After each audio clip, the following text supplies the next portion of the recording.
자, 여러분 반갑습니다. 대기업에서 기업들의 은밀한 속사정을 전달해드리는 대기업 멘토 황호준입니다.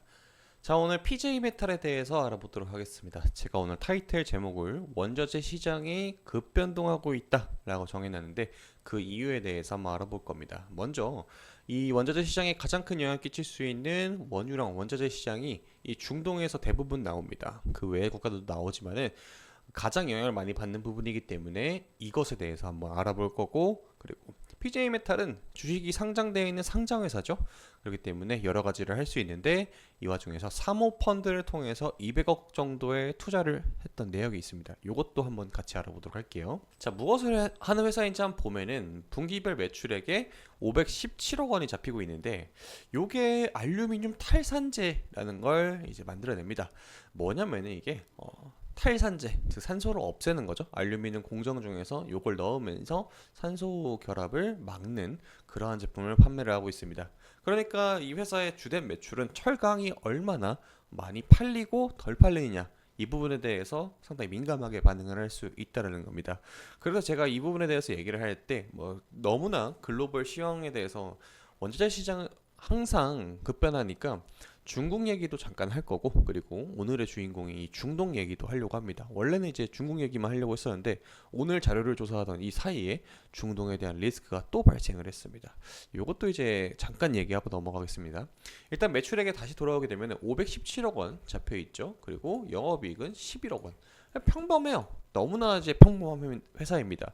대부분 회사들이 이렇게 나는데 순이익이 마이너스 12억 원을 기록을 했어요.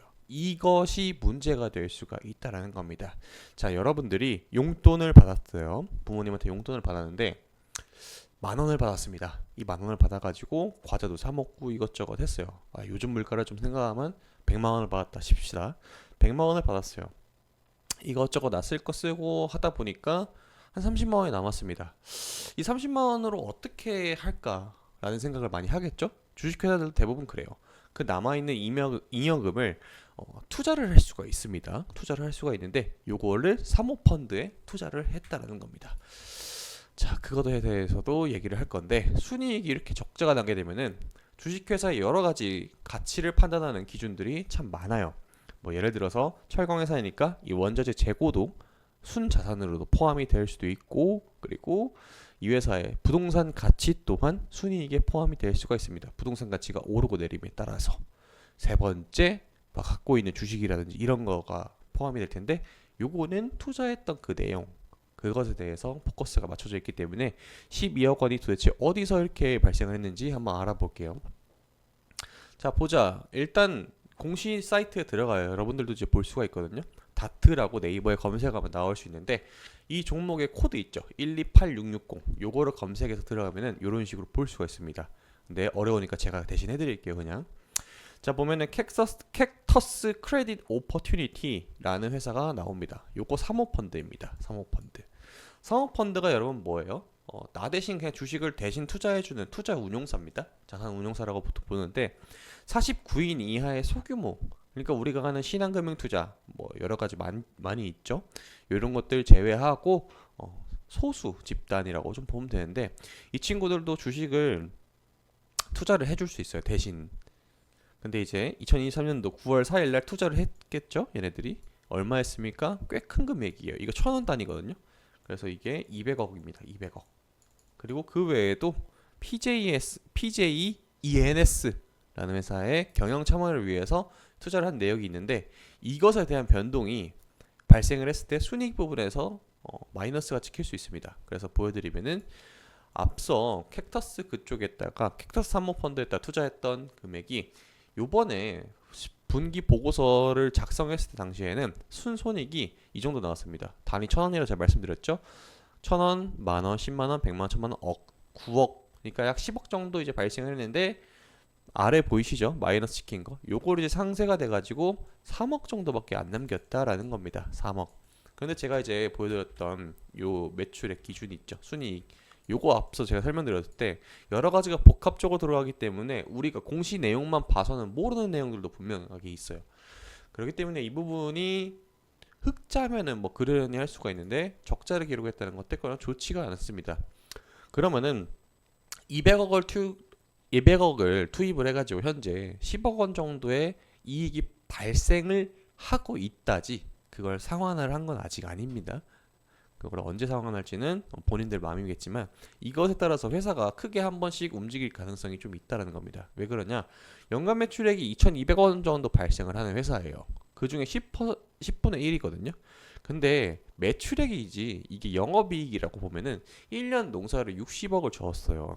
60억을 져가지고 뭐 판관비 다 드리고 운영자금 뭐 다 하고 여러 가지 막 기타 부대 시설들 다 투자를 하고 남은 돈이 있겠죠? 그걸로 투자를 하는 겁니다. 근데 그 규모가 200억 원이에요. 단순 계산했을 때 저기서 곱하기 4 하면 4년치 남아있던 영업이익을 현금화 시켜가지고 그걸로 투자를 한다는 겁니다. 이 회사가 그러면은 여기서 투자가 잘 되면은 한 번 더 껑충 뛸 수가 있겠죠.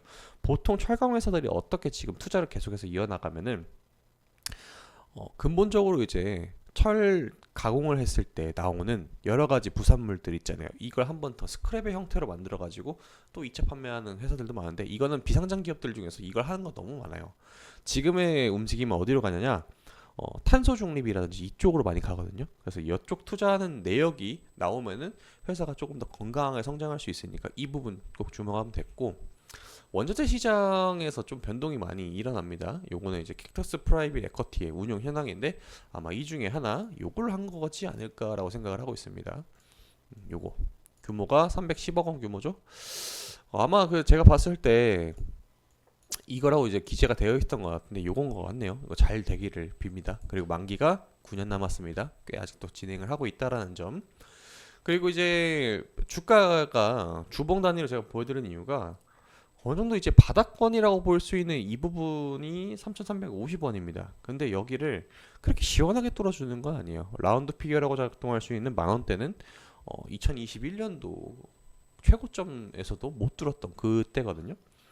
그래서 이 회사가 박스가 확실하게 정해진 회사이기 때문에 이걸 뚫으려면은 정말 회사에 급변할 수 있는 이러한 모멘텀이 발생을 해줘야 된다. 그게 조금 절실한 상황이다라는 겁니다. 아마 회사 측에서도 이걸 이겨내기 위해서 저렇게 사모펀드에 투자를 하지 않았을까 생각은 드네요. 자, 그리고 다음으로 이란과 이스라엘이 계속해서 확산 전망이 계속 나오고 있습니다. 오늘만 하더라도 뭐 수뇌부가 죽었다는 이런 내용이 나오고 있고 뻑하면 드론 공격으로 해서 정유시설 타격하고 하게 되면은 이거 어떡합니까? 불안해가지고 투자를 할 수 있겠어요? 원유가 계속 저기서 나오고 있는데 그래가지고 요것 때문에 지금 WTI 서부산 텍사스 유가 계속해서 타격을 받고 있는 그러한 상황입니다. 아니 뭐 지금 중동에서 움직였는데 텍사스유가 왜 움직이나요?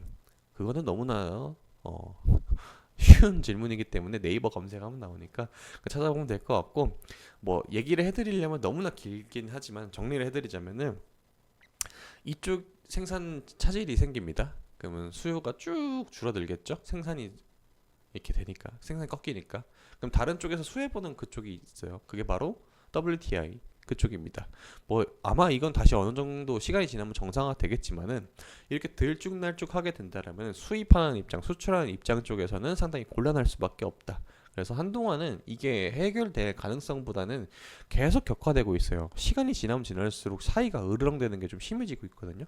이러다가 전면전 터지게 되면은 큰 문제로 이어질 수 있으니까 이런 국제 정세가 만연하고 있는 지금 상황에서는 투자를 적극적으로 하기보다는 조금 더 보수적인 관점에서 접근하는 게 더욱더 유리할 것 같습니다. 자, 오늘 영상은 여기서 마무리 짓도록 하겠습니다.